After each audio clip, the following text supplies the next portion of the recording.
Good morning, everyone. I'm Mrs. Mehaffey, and today I'm going to read a few poems from one of my favorite books, A Light in the Attic by Shel Silverstein, with permission from Harper Collins Children's Books. A Light in the Attic. There's a light on in the attic, though the house is dark and shuttered. I can see a flickering flutter, and I know what it's about. There's a light on in the attic. I can see it from the outside, and I know you're on the inside looking out.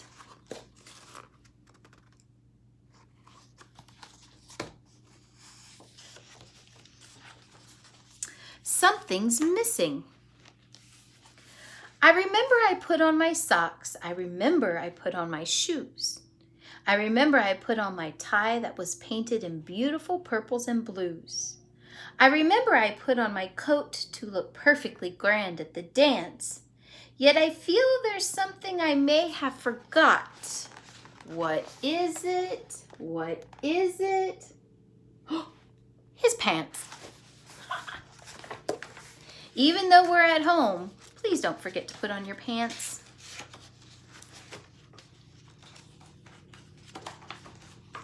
I've always wanted one of these. It looks like a Rube Goldberg project.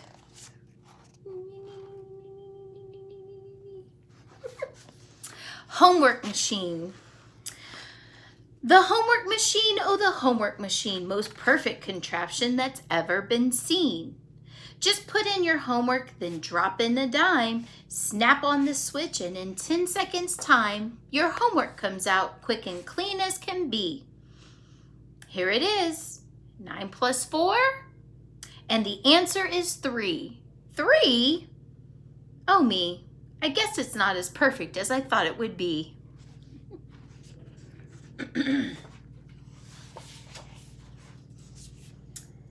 Ticklish Tom. Did you hear about Ticklish Tom? Let me start over. Did you hear about Ticklish Tom? He got tickled by his mom. Wiggled and giggled and fell on the floor, laughed and rolled right out the door. All the way to school, and then he got tickled by his friends. Laughed until he fell off his stool, laughed and rolled right out of school.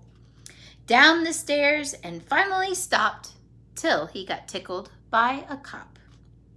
And all the more that he kept giggling, all the more folks kept tickling. He shrieked and screamed and rolled around, laughed his way right out of town. Through the country, down the road, he got tickled by a toad. Past the mountains, across the plain, tickled by the falling rain, tickled by the soft brown grass, tickled by the clouds that passed. Giggled, rolling on his back, he rolled onto the railroad track. Rumble, rumble, whistle, roar, Tom ain't ticklish anymore. Man, poor Tom. Let that be a lesson to us all. Do not play on the railroad tracks. If you've ever been in Mrs. Mehaffey's class, you will probably recognize this poem because I quote it quite often. Almost perfect. Almost perfect, but not quite. Those were the words of Mary Hume at her 7th birthday party, looking around the ribboned room. This tablecloth is pink, not white. Almost perfect, but not quite. Almost perfect, but not quite. Those were the words of grown-up Mary talking about her handsome beau, the one she wasn't going to marry. Squeezes me a bit too tight. Almost perfect, but not quite.